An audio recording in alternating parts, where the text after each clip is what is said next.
하나님의 은혜가 여러분들 가운데 함께 하시기를 주님의 이름으로 축원합니다.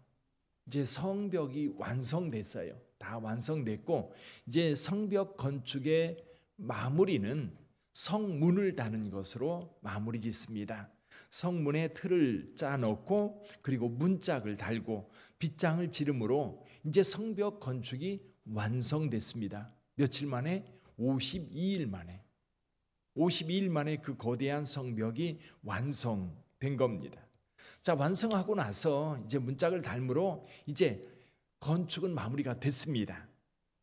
그래서 이제 느헤미야는 이 예루살렘을 관리할 관원을 두 사람 세웁니다. 하나는 자기 동생 하나니라고 하는 사람하고 또 하나는 여기 보면 영문의 관원 이렇게 되어 있어요. 영문의 관원 하나냐라고 하는 사람을 세워서 예루살렘 성을 관리하게 합니다. 여기 영문 관원 이것은 아마도 그 성문을 관리하는 그런 직임이었던 것으로 보입니다. 아니면 이렇게 큰 망대가 있는데 이 망대를 관리하는 지휘관이었던지요. 근데 이 사람이 이제 느헤미야가 보니까 어때요? 하나냐는 충성스러운 사람이요 하나님을 경외함이 무리 중에서 뛰어난 자라 그랬어요. 충성스럽고 하나님을 경외하는 것이 모든 사람들이 인정하는 탁월한 인물이었던 겁니다. 그게 유능한 사람을 세워서 예루살렘 성을 관리하게 했습니다. 그냥 중구난방으로 놔둘 수가 없지요. 느헤미야는 지금 유다 전체의 총독으로 와 있습니다. 그래서 그 중에 충성된 사람을 세워서 예루살렘을 관리하게 했는데 관리할 때 지침을 줘요. 어떤 지침? 성문을 열 때는 아침 일찍 열지 말고 해가 중천에 떠올랐을 때 열어라. 또 한 가지는 아직도 파수할 때라는 말이 있는데요. 이제 아직 해지기 전에 이제 성문을 닫고 빗장을 질러서 왕래가 없도록 해라. 왜냐하면 지금 대적들이 여전히 예루살렘을 공격하고 또 비난하고 이런 상황이 지속되고 있거든요. 그러다 보니까 언제나 위험한 거예요. 그래서 관리를 잘해야 되는데 이제 아침에는 좀 늦이감치 열고 저녁에는 좀 일찍 문을 닫아서 예루살렘 성이 안전하도록 하라는 겁니다. 근데 여기 또 한 가지 이 파수하는 일이 있죠. 파수하는 일. 그 파수하는 일에 대해서 이렇게 말합니다. 예루살렘 주민들에게 파수하라는 거예요. 군인들을 따로 세워가지고 파수하는 게 아니라 이 주민들을 각자가 파수꾼이 되는 겁니다. 어떻게 파수꾼이 되느냐면 성벽이 있어요. 성벽 가까이 있는 집들은 이 성벽에서 늘 파수꾼으로서의 역할을 해야 된다는 겁니다.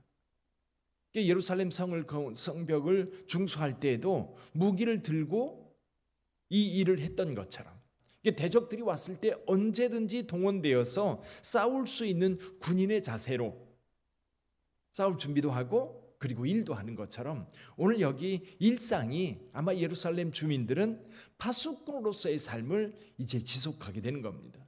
무슨 뜻이냐면 온 백성들이 이런 파수꾼이 되어서 이 성을 지키지 않으면 이 성이 유지될 수 없다는 거예요. 그래서 이 예루살렘 성이 완성된 다음에 그 이후에도 계속해서 안전한 성으로 남아 있어야 되는 거예요. 그러기 위해서는 예루살렘 성민들이 누군가가 지켜주겠지. 요즘 그런 문제가 계속되잖아요. 이태원 참사 이후에 누군가가 지켜줘야지. 정부가 뭐 하는 거냐? 정부에서 지켜줘야지. 경찰이 뭐 하는 거냐? 소방대가 뭐 하는 거냐? 시청은 뭐 하고 구청은 뭐 하는 거냐? 지금 그런 비난이 쏟아지고 있어요. 근데 사실 이 문제를 보면 누가 지켜야 돼요? 우리 각자가 지켜야 됩니다. 각자가 안전의식을 가지고 각자가 지키지 않으면 누군가가 나를 지켜주리라고 기대하면 허점이 생겨요. 아무리 경찰력이 강력하고 아무리 행정력이 탁월해도요. 스스로 지킬 능력이 없으면 스스로 지킬 의지가 없으면 여러분 사고는 나게 되어 있어요. 이것이 오늘 우리에게도 굉장히 필요한 것 같아요. 우리 스스로가 우리를 지키려고 하는 의지가 있을 때 가장 안전한 거예요. 가장 안전. 누군가에게 맡기면 그만큼 안전은 좀 빈틈이 생기는 거죠. 자, 그런데다가 이제 느헤미야가 여기 5절에 보면 이런 말씀이 있습니다. 내가 하나님이 내 마음을 감동하사 하나님께서 감동을 주셔서 여기 보니까 귀족들, 민장들, 백성들을 모아 그 계보대로 등록을 하게 하였느니라. 무슨 얘기냐면 인구조사했다는 얘기입니다. 예전에 다윗이 인구조사했다가 하나님 앞에 혼난 적이 있지요. 다윗이 인구조사를 한 이유는 자기 세력에 대한 과시, 이런 의도를 가지고 인구조사를 했다고 한다면, 여기 느헤미야가 인구조사를 하는 이유는 지금 예루살렘 성이 완수는 됐는데, 완성되어서 건물은 이제 이렇게 구조물은 완성이 됐는데, 문제는 이 성에 사는 사람들이 너무 적었던 거예요. 그래서 느헤미야의 의도는 그들 중에 좀 예루살렘에 들어와서 살 수 있는 사람들이 있으면 예루살렘으로 이주시키려고 조사를 시작했던 겁니다. 그러다가 지금 예루살렘에, 전에 바벨론에서 예루살렘에 돌아온 사람들의 명단을 입수했습니다. 그리고 그 명단을 여기에 기록해 놓은 겁니다. 이 명단은 어디에 있는 명단과 같아요? 에스라서 2장에 나와 있는 명단하고 같은 명단입니다. 같은 건데 약간 그 한두 사람의 이름이 다르고 조금 다른 면이 있지만 사실 똑같은 내용이에요. 같은 내용을 여기에 기재한 겁니다.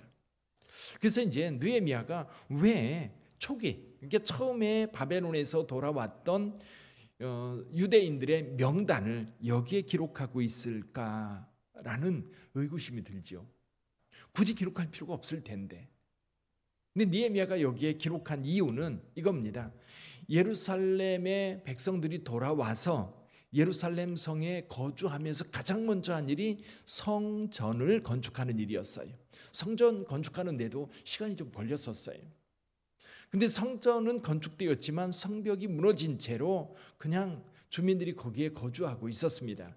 그 중간에 성벽을 건축하려고 시도한 적이 있었어요. 근데 실패하고 말았습니다. 근데 느헤미야가 와서 이제 성벽을 건축하고 성문에 문짝을 달고 이제 파수꾼들을 세워서, 그리고 관리들을 잘 세워서 이 성을 관리하게 되었고, 그리고 이제 이주민들을 더 이주시켜서 이 예루살렘 성이 완전하게 회복되는 모습을 여기서 보여주고 있는 거예요. 이 명단은 시작의 명단입니다. 시작해서 쭉 시간적으로 진행되어 오면서 이제 성벽이 완성됨으로 인하여서 이제 예루살렘 성민들은 안전하게 살 수 있게 된 거예요. 그 완성을 위해서 지금 이 명단까지 기록을 하고 있는 거죠. 이제 예루살렘 백성들은 이 성에서 두려움 없이 안전하게 살 겁니다. 오늘 저와 여러분들도 마찬가지입니다. 어디에서 가장 안전하게 살 수 있을까요? 여러분의 가정이지요. 집에서 나가면 위험들이 있어요. 그러나 이 나라가 치안이 안전하고 또 어디에 있든지 그래도 세계적으로요 가장 안전한 나라 중에 한 나라입니다. 어딜 가든 자유롭게, 그리고 밤에 나가도 안전한. 유럽 같은 경우는요 밤에 못 나갑니다. 해가 지면 거리가 조용해요. 거리가 조용합니다. 사실 저와 여러분들이 가장 안전하게 거할 수 있는 곳이 어딜까요? 예수 안에서 거하는 겁니다. 우리가 믿는 예수 안에 가장 우리가 안전하게 거할 수 있는 곳이에요.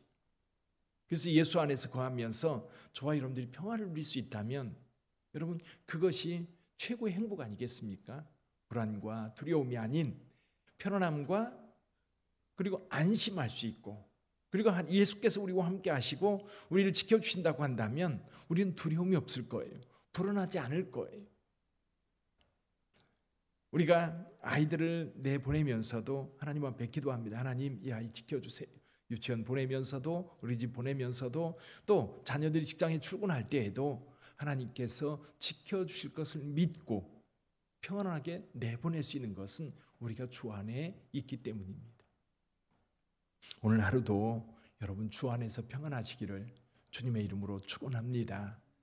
늘 마음에 생각하세요. 늘 예수께서 나와 함께 하시고 내가 주 안에 있음으로 내가 평안하고, 그리고 내가 안전하다는 사실을 스스로 확인하고 그 안에서 늘 기쁨과 평안을 누리는 우리 빛된 공동체가 되기를 주님의 이름으로 축복합니다. 기도하겠습니다.